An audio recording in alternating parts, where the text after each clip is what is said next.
If you're planning a courthouse wedding in Texas, you might think you can just walk into the nearest government building and get married on the spot. Unfortunately, without the right preparation, you'll be turned away.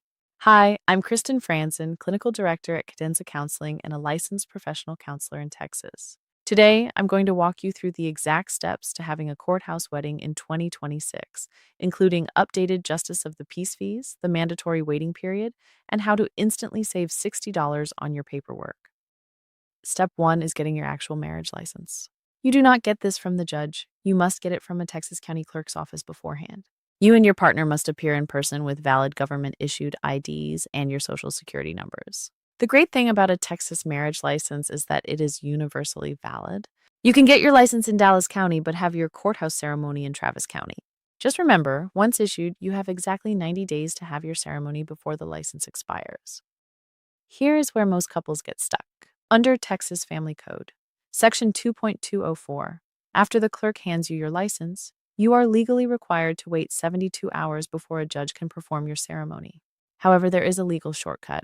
If you take an approved 8-hour premarital course, like the 100% online Together in Texas program we offer at Cadenza Counseling, you get two massive benefits. First, the clerk will deduct exactly $60 from your license fee. Second, your 72-hour waiting period is instantly waived.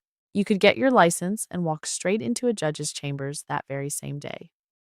Step two is actually booking your officiant. In Texas, courthouse weddings are usually performed by a Justice of the Peace, or JP.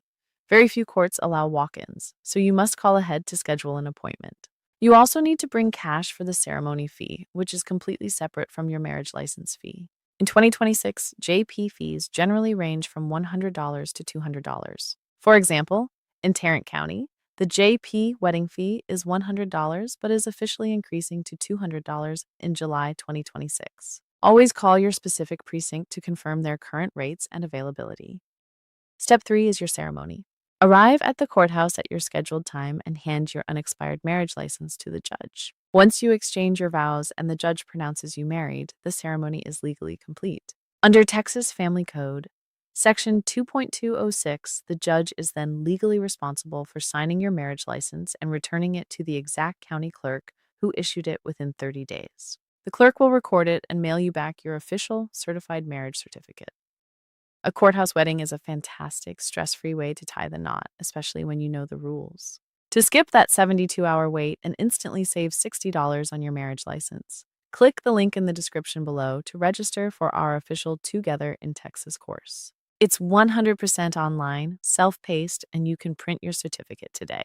If you have any questions about getting married in Texas, leave a comment below. Congratulations on your wedding!